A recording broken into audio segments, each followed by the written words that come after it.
Hello, my name is Andrew Keane. Welcome to Keane on America, the daily interview show about the United States.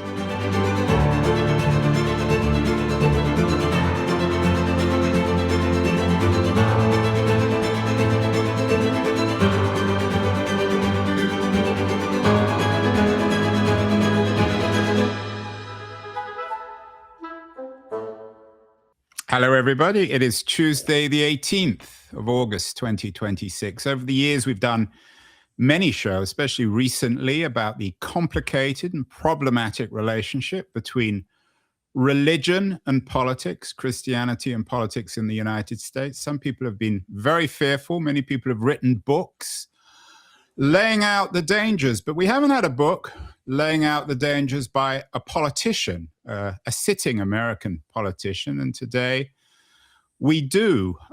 Jared Huffman is relatively local congressman, actually, for me. He's the congressman for San Rafael. He's talking to us from there, just over the bridge. I'm in San Francisco. He is working for you, or at least working for his constituencies in the North Bay of San Francisco. And he has also just come out with a book today. It's called No Profits, The Fight to Save Democracy from Christian Nationalism. And he's joining us from San Rafael. Jared, it's an unusual book, or at least it's an unusual book from a sitting congressman. Explain why you've written this book. Yeah, thank you, Andrew. Thank you for having me. Look, you're right. A lot of books have been written about Christian nationalism, many of them from academics and sociologists and religious scholars delving into the theology and different aspects, but nobody inside government, nobody at my level of national politics has really dared to touch the issue. So why did I do this? Because it is an issue that can be divisive. It could be something that's unpleasant because when you scrutinize it, you're often accused of being anti-Christian, which is false, but it comes with the territory. I did it because the January 6th insurrection was something I lived through and saw, and I saw the religious elements of it. Most people do not understand that this attempted coup was a religious event. There was all of this religious choreography, all of these symbols and worship practices that were front and center. I saw much of it that day. Scholars of religion were shouting about it, demanding that these religious extremists be held to account. And I watched the country sort of go back to sleep and not at all confront the religious element of the insurrection. And so what happened is I saw this dangerous movement basically be allowed to continue on, to regroup, to grow stronger, to continue to be the shock troops for Donald Trump whenever he needs them. And that puts us in a very, very dangerous place today. So I wanted to sound the alarm and do my part to get our country more focused on what I think is the most dangerous threat to our democracy today. Shock troops, it's quite radical language. What do you mean by that? Well, what I mean is that thousands of Christians don't just show up at the Capitol and try to topple the government. It happened for a reason on January 6th. They were radicalized by groups like the New Apostolic Reformation, this very virulent Christian supremacist group that has embraced a very militant any means necessary agenda to achieve Christian dominion. And that includes taking over our government, being done with democracy, and imposing its religious dogma on the rest of us. I don't want to put words into your mouth, Jared, but the way you're presenting January 6th, as if it was some sort of religious coup, is that what you're saying?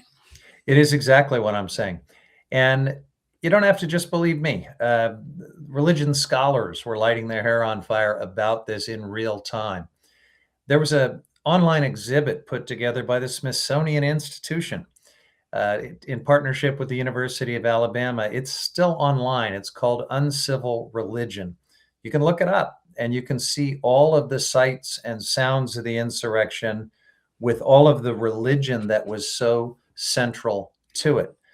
And all of this, of course, was on the verge of being written up into the 845-page report that the Select Committee on the Insurrection was tasked with preparing. But as I explained in the book, something happened so that all of that Christian nationalism was erased from the final report. And to this day, our country really has not reckoned with the religious dimension of the insurrection. And, I can just tell you that this is not just me. One of my Republican colleagues, Adam Kinzinger, who served on that bipartisan select committee, told me, and I quote him in the book, that Christian nationalism wasn't just part of the insurrection, it was the whole story, the whole thing. What about the role of Liz Cheney? She, of course, was also prominent with Kinzinger on that committee. Yeah. Do you suggest in the book that for one reason or other, Cheney sidestepped that issue? She did more than sidestep it. She intervened to absolutely erase any reference to Christian nationalism from this final report. And I think, as much as I admire the way she stood up to Donald Trump, very few Republicans were willing to do that at the time. She did the country a terrible disservice by erasing this very important part of what happened that day. And as a result, we are less safe today because of it. Was it a conspiracy, though, in your mind, Jared? I mean, were there organizers of January 6th? We've all seen the images, the photographs, the video. They've become part of American folklore now, political folklore. Were there organizers, religious organizers, trying to literally seize power? Yes, they were. And the fact is, they were in the White House days before January 6th.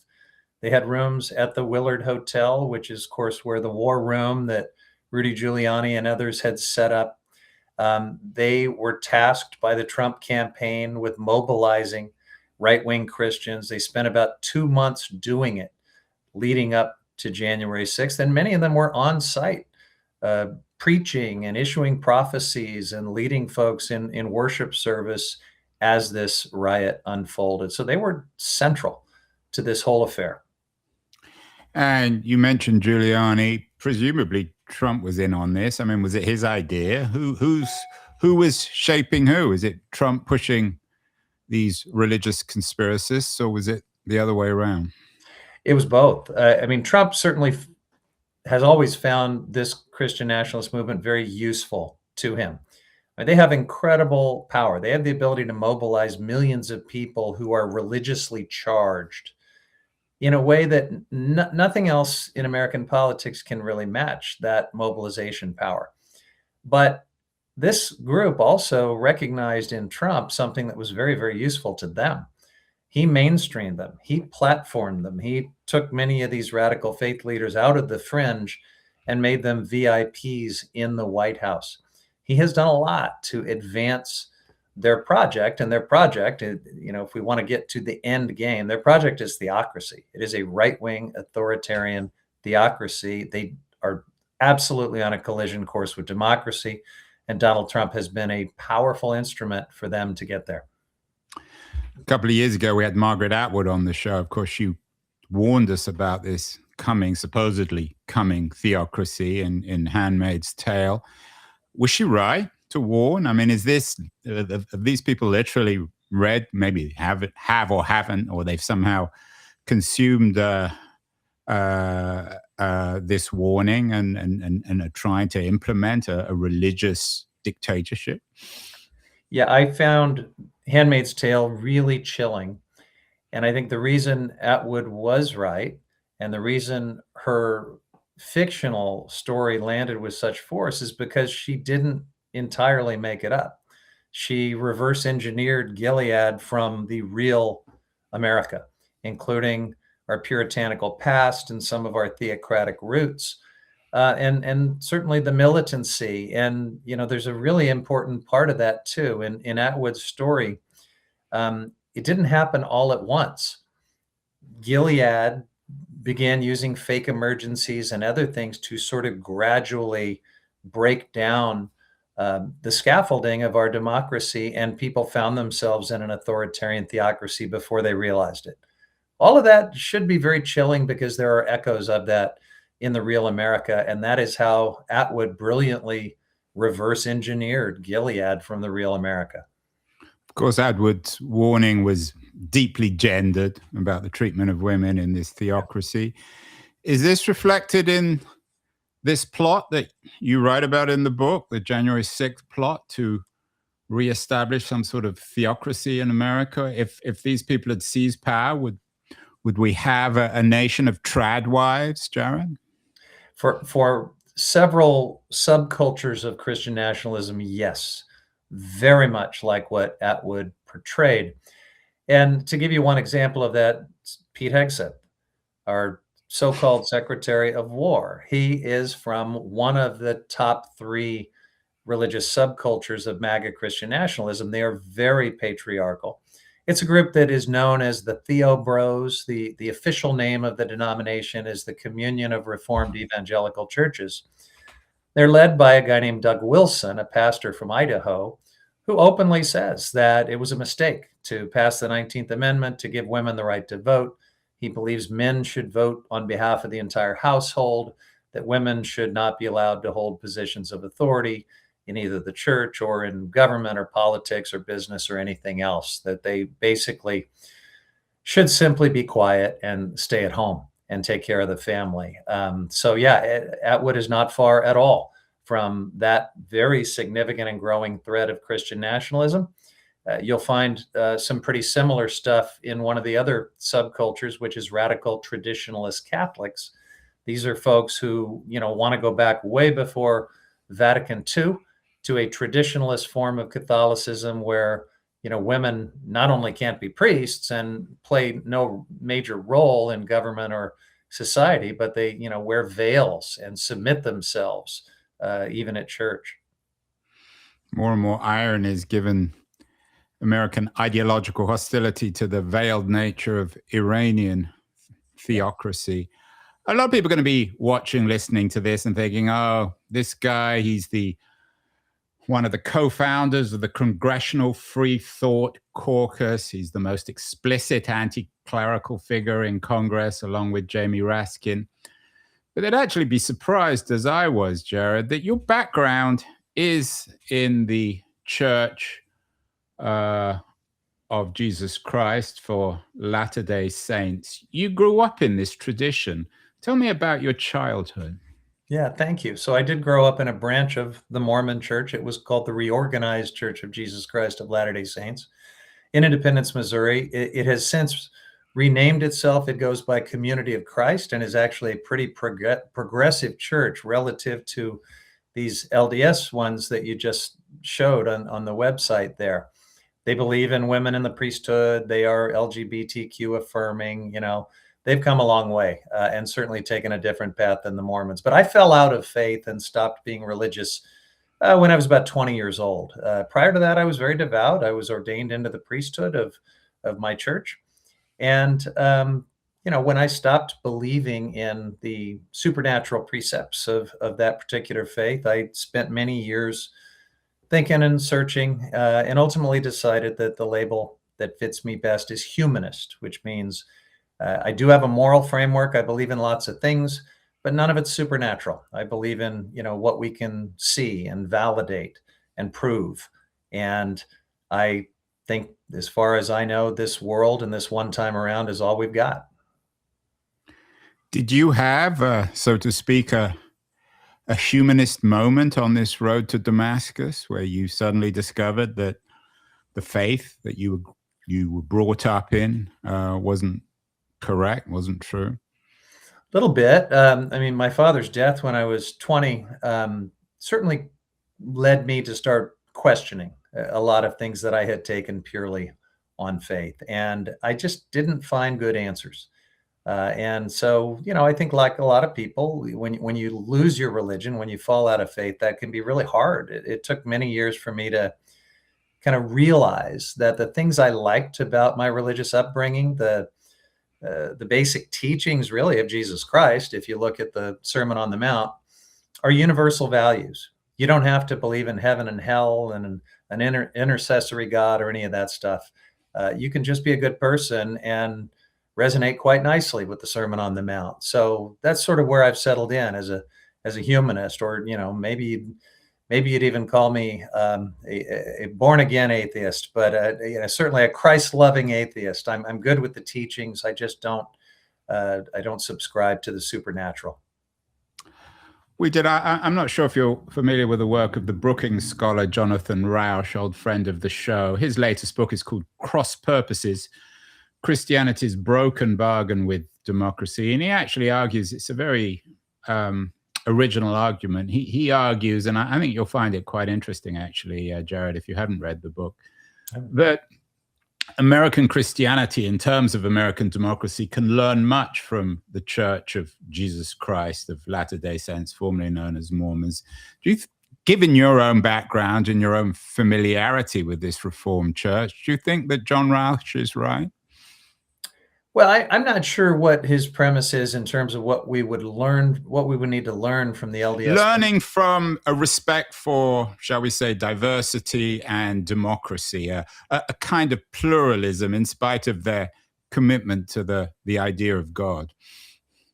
Yeah, I don't see it in the LDS movement. They still don't allow women in the priesthood. I think they've got a long way to evolve before I would hold them up as a paragon of diversity and pluralism. But they're they are multiracial now. There was a time when their dogma was that Black people bore the mark of Cain and were not welcome in the church or in the priesthood, and they did change that sometime in the 1970s or 1980s. But I think they got a long way to go. Interesting. You mentioned Trump, and of course, there are many prominent Christian figures in the Republican Party. Mike Johnson comes to mind. I'm not sure how centrally involved he was in January 6th, but are you particularly concerned with this, if not rightward shift within the Republican Party, certainly the shift towards overt Christianity, where the Speaker of the House is very proud to be praying at 3 a.m. in the Capitol? Does this concern you? Yeah, Mike Johnson is a theocrat. He talks about what he calls biblically sanctioned government. He rejects church-state separation outright. This is one of the most central pillars of our democracy and our founding. He argues that it's just a misunderstanding, that it doesn't even exist. And while he may not have been, arming the insurrectionists on January 6th, he was very active in mobilizing them. He was participating in prayer calls with many of these Christian nationalist faith leaders in the weeks leading up to January 6th, to thousands and thousands of Christians, many of whom did show up that day to storm the Capitol. And he was one of the principal legal architects of the failed attempts to overturn the 2020 election in court. So he was filing the amicus briefs and leading the legal efforts on behalf of congressional Republicans to try to undo the election. He's pretty extreme. And I think most people have no idea just how extreme, but he spent almost his entire adult life pushing this very theocratic, very fundamentalist religious dogma into public life. You're talking to us from San Rafael, just over the bridge in California, but of course you spend much of your life in DC. And I know that the book, in many ways, No Prophets, speaks of this new theocratic culture in Washington, D.C. What's it like, Jared, when you wander around? Is it like wandering around the government, perhaps in Tehran, lots of cloaked figures praying to their own version of God? Not quite, but I think there are some folks who would like to take us much closer to something like that. My colleague Adam Kinzinger jokes that these Christian nationalists are like the American Taliban, that they really do want a rigid and authoritarian, all-controlling religious government. So no, what it's like in Washington every day is that folks who embrace Christian nationalism and this extreme agenda are trying every day in ways big and small to chip away at the separation of church and state. They hate it. They detest it. And so they're constantly pushing boundaries, trying to have more and more public sectarian Christian religious ceremonies and practices, and forming caucuses that are about these Christian Zionist beliefs, like there is no West Bank, there's only Judea and Samaria, and it is Israel's by birthright. So this stuff is playing out far more than most Americans realize, and it's one of the reasons I wrote this book, to kind of take you behind the scenes and show you how this shadow theocracy, as I call it, actually operates in the Capitol. Can you make jokes? I mean, when they come up to you and you chat to them in the aisles, or would you get into trouble if you made a rather humorous remark about what these people get up to? I like jokes. I think sarcasm and humor are wonderful things, but many of these are folks who believe in this absolutist form of fundamentalist Christianity, where folks who disagree with you aren't just the political adversary; they are demons. They are antichrists, and they believe it is their religious duty to destroy anything that stands in the way of their religious agenda. So I don't think it would go over very well, Andrew.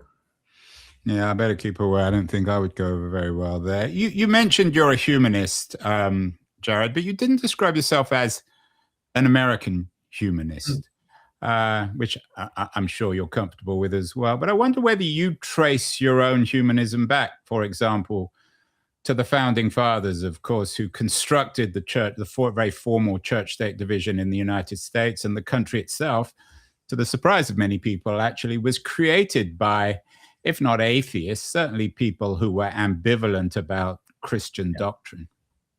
Yeah, back at the time of our founding, we didn't use the term humanist, at least not in the same sense that we do today. But I think you're right, Andrew. I think that Jefferson, Madison, Franklin, certainly Thomas Paine, and many other towering figures of our founding era would qualify as humanists. And a humanist is simply a person who believes that we have a moral obligation to lead decent lives and to treat each other well, but it's not grounded in any incentive involving an afterlife or fear of hell. It's not supernatural in any way. It is based on the natural world and what we can see and verify. Those were our founders. I mean, Jefferson writing about natural law and ridiculing revealed religion, going after the clerical class, and supporting science in the face of what he called priestcraft. Ben Franklin, watching his invention of the lightning rod be opposed by the clerics of his day because they thought it was an arrogant attempt by humans to stand in the way of God's will, and that it was far better to keep sending people up in the church tower to sprinkle holy water to try to prevent lightning from striking churches. So, yeah, this was very much one of the fault lines of our founding era, and our founders were on the side of the Enlightenment, on the side of rebuking religious orthodoxy and upholding natural rights and government of the people. I take your point, but the whole history of the United States, we've done many shows on this over the last 250 years, Jared, has been about organized or unofficial religions, belief in magic, some kind of metaphysical take on America and the world. So aren't you, in a sense, fighting against America, or at least the American tradition? I'm fighting, I think, in the founding tradition of an America that is a country of many faith perspectives, including people that don't practice any religion. That's one of the great things about this country. That was never done. The American secular contribution to the world in the form of our Constitution, Article 6, no religious tests, First Amendment, no establishment of religion. These were things no government had ever done in its founding documents. And it's made us great, and it's been good for religion too. Religion has thrived for 250 years with that secular firewall between church authority and government authority. I just want to keep it that way. I mean, most of our audience, as you can probably guess, will be Democrats, and many of them will be sympathetic. But there are some Democrats who might be a little uncomfortable with what you're saying and the arguments in No Profits. I think of somebody like Marie Perez, congresswoman from Washington State, who sometimes she's a centrist, who sometimes complains that she feels more at home amongst religious Republicans.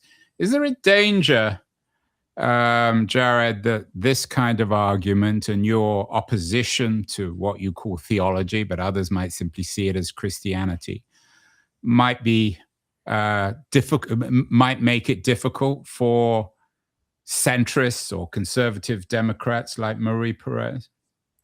Well, look, I will defend Marie's right to practice her faith in any way she wants and to embrace evangelical beliefs. It's a great thing about America that we have the freedom to do that. I won't make any adverse judgments at all about her for that. But what you can't do is try to harness the coercive power of government to impose that faith on others who don't believe it.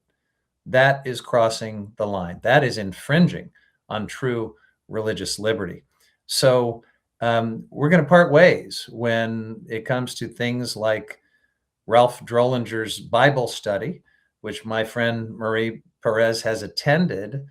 This is extreme and radical stuff that teaches, in fact, teaches things that she does not believe in. So what is this study? Can you say a little bit more about it? Yeah, this is in my book, a chapter I call Shadow Theocracy. I write about these ministries that exist throughout the Capitol and now exist in the executive branch as well. Capitol Ministries is one of the biggest, led by a guy named Ralph Drollinger, who has developed all of these different Bible studies that tell people in power how God wants them to use their power. And what you have, it's actually online. If you want to look up Capitol Ministries, you can see these Bible studies that teach everything from taxation. God doesn't like taxes, apparently. Apparently, God is very deregulatory and hates the regulatory state. God's very libertarian in that sense. But God's very interventionist when it comes to the bedroom and people's bodies and people's individual rights. So these are the things that are taught in these Bible studies that my friend Marie goes to. And she can't believe in all of that stuff. In fact, I know she does not. But, she apparently believes there is some bipartisan value to lending her name and her presence to this radical stuff. I disagree with her on that. Are characters, in your view at least, like Drollinger, Jared, are they opportunists? Do they see a political opportunity here and take advantage? Or are they simply believers? I think they're both. I don't think those two things are mutually exclusive. Certainly, there's a lot of grifters, a lot of people in this space that, are trying to make a buck and build up these ministries that also enrich themselves. But I would not discount the element of true religious belief in many of these people. And what about Trump? I mean, I don't want to turn this into another conversation about Trump because it gets boring, but I mean, he's so self-evidently not only unchristian, many people see him as a physical incarnation or certainly a metaphorical incarnation of the devil. What's his role in all this? Well, it's interesting. We can all see that he's not a religious person, right? And so that's obvious. However, for this Christian nationalist movement, he is a religious figure. And I think it's important to understand that. I write in the book about how that paradox actually came to be. And this is that Trump recognized, especially in this group of independent, charismatic evangelicals that was so ascendant throughout the 90s and early 2000s, he recognized that that was his winning ticket politically. He became very close to them. And they recognized in him someone who could really be an instrument to advance their cause, which is very theocratic. And so it really is a codependency. They each see the other as instruments. For these prophetic right-wing Christians, though, they have developed this narrative that God is using Trump as a flawed vessel, just as he used others, including the pagan king Cyrus, to save the Jews in the Bible.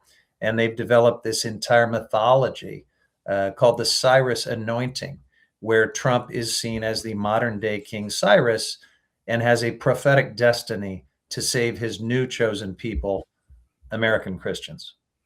Yeah, and of course Cyrus was Persian or Iranian, so maybe there's some more irony there.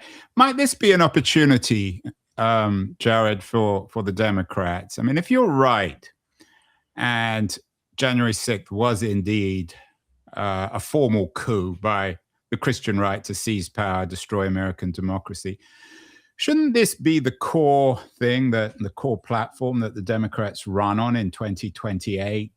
There's all sorts of pieces now about AOC. She might run about revisiting or rethinking wokeism. Mandami, of course, has launched in some people's mind at least, an attack on the rich in New York City, higher taxes. But the Democrats are still scratching around for a core message to run against Vance or Rubio, whoever else in 2028. Shouldn't this be the thing in itself for the Dems to be running on? I think every Democrat interested in leading in this moment, and certainly in the next presidential cycle, should have something to say on this subject. By which I mean the threat to democracy that Christian nationalism poses, and the affirmative agenda of religious liberty that I think Democrats should own. I think religious liberty and religious freedom have been completely surrendered to the Democrats by Republicans because they have so fused their party into this anti-democracy, explicit theocratic agenda. Christian nationalism and the Republican Party are now one and the same. And most Americans want nothing to do with it. So I see a golden opportunity for Democrats to engage with the majority of Americans who don't want to live in a theocracy, who value religious freedom, who accept pluralism and diversity. But I also see most Democrats afraid to touch the subject because they just find the intersection of politics and religion too dicey, too awkward. The refreshing exceptions to that, Andrew, I don't know your thoughts on this, but I think James Tallarico is a fantastic messenger on this stuff. Yeah, I know you're a big fan of Tallarico. Why? I mean, he's religious himself, but Yeah, why is he so refreshing for you? because he's not afraid to take it on head on.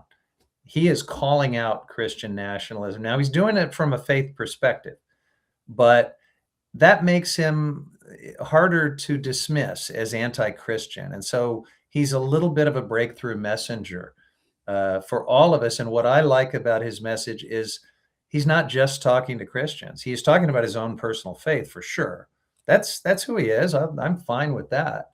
But he's making it clear that he's talking to non-Christians, to atheists, to everyone who loves democracy and supports basic decency in our country and in our government. That's pretty good stuff. Now, it would be great to see other Democratic leaders speaking just as comfortably on the subject, but I understand why most of them just avoid it like the plague, because it's something that Democrats are not very good at talking about. Gavin Newsom's been on this show a few times. In fact, met with him several times. We've done all sorts of events recently. Have you told him that? I mean, he's a Marin guy, so you must know him quite well. Yeah. Well, I've told him about my book. I really should get him a copy of my book. You definitely should. Yeah. I would be surprised if Gavin waded into this subject. And back to who you were showing a moment ago, AOC is a great friend of mine. I think the world of her. She's a great person and a great talent. She has steered clear of this, conspicuously so, and has certainly. I've invited her a number of times to join the Free Thought Caucus, and she politely declines at every turn. So I'd be very surprised if suddenly she takes up the banner of religious freedom and the fight against Christian nationalism. But it'd be great if she did. Many are called, few are chosen. Do you have political ambitions of your own? If you did, in national terms, would you run on this theme? Oh, I'm at peace with my level of mediocrity in politics, Andrew. I am kind of career limited as a straight white male from Northern California. I'm good with that. There are others who are going to lead for the next generation, and I'll root for them. Well, I certainly respect you for your fearlessness. You self-described as the only member of Congress to admit that you don't believe in gods. Finally, Jared, this is an ideological struggle, but it might be more than that. Does America need to change its laws, its attitude to education? If I take your point that you don't want to run for national office, but